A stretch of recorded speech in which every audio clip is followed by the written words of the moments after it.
يشغل مستقبل قائد الأرجنتين ليونيل ميسي العالم كله. لاعب باريس سان جيرمان ينتهي تعاقده مع فريقه بنهاية الموسم الجاري، ولم يجدد بعد أو يوقع لأي فريق كما تسمح له القوانين.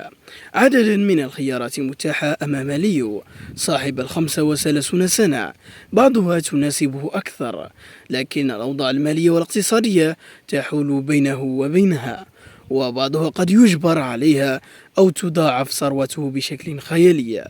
دعونا نتعرف على هذه الخيارات. الخيار الأول: الاستمرار في باريس. يعد البقاء في باريس سان جيرمان هو الخيار الأول لليونيل ميسي. الفريق الفرنسي الذي تعاقد معه قبل موسمين سيرحب بكل تأكيد بتمديد عقد قائد الأرجنتين، الذي لم يخطر ببال أحد ارتداءه قميص باريس يوما نظرا لارتباطه الكبير ببرشلونة. ترحيب باريس لا يقابله رفض أو موافقة ميسي وعائلته فقط، بل كذلك الجمهور النادي العاصمة الفرنسية الذي يبدو غاضبا من ميسي ويطلق تجاهه صافرة استنجان، كما فعلوا عقب الخروج على يد بايرن ميونخ من ثمن نهائي دوري أبطال أوروبا.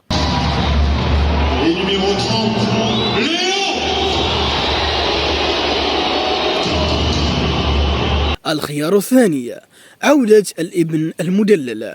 رحل ليونيل ميسي عن برشلونة في صيف 2021 باكيا، ودع الفريق وهو الهداف التاريخي للنادي في كرة القدم، وداع لم يتوقعه أحد ولا حتى ميسي، الذي تفاجأ يوم 5 أغسطس ببيان برشلونة بأنه لم يعد لاعبا بالفريق نظرا لعدم قدرتهم على تمديد تعاقده بسبب الوضع المالي للنادي الذي يحرمهم من ذلك. تطورت الأزمة الاقتصادية لبرشلونة في 2021، قصة عمرها أكثر من 20 سنة لخريج أكاديمية لاماسيا، لكن جماهير برشلونة تمني نفسها بإعادة حبل الود الذي لم ينقطع رسميا بينها وبين ليو. وكان سيرجيو روبرتو لاعب برشلونة وزميل ميسي السابق قد أكد ترحيب فريقه به، وبأنه سيلاقي معاملة مختلفة تماما عما يلاقيها من جمهور باريس. لكن عودة ميسي لبرشلونة ستظل مرهونة بالوضع المالي للنادي الكتالوني ومدى إمكانية تقليص ليو لراتبه. الخيار الثالث: بلاد العم سام كلها ترحب بليو. من بين الخيارات المطروحة على طاولة ليونيل ميسي حتى من قبل التفكير في الرحيل عن برشلونة كان نادي انتر ميامي الأمريكي.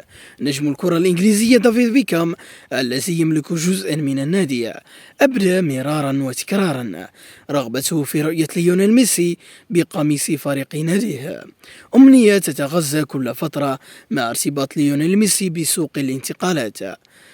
لا يرغب بيكام وحده في قدوم ميسي، بل مدير تنفيذي لدور النجوم الأمريكي دون جاربر الذي صرح في وقت سابق أن أي عقبات ستزال كي يحط ليو رحاله في بلاد العم سام.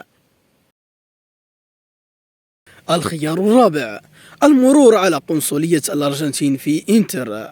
يرتبط نادي إنتر الإيطالي بعلاقة وثيقة مع اللاعبين الأرجنتينيين، علاقة امتدت على مدار سنوات، وبدت من الأمور البديهية في عالم كرة القدم بأن أي أرجنتيني مؤهل للمرور بإنتر الذي بات يشبه القنصلية لبلده في إيطاليا. وآخر التقارير كانت عن رغبة إنتر في التعاقد مع ميسي، وبأن الأرجنتيني خافير زانيتي نائب رئيس الإنتر سيكون كلمة السر في هذه الصفقة. أمر آخر ربما يجعل إيطاليا مناسبة لميسي، وأن عائلته تنحدر من أصول إيطالية.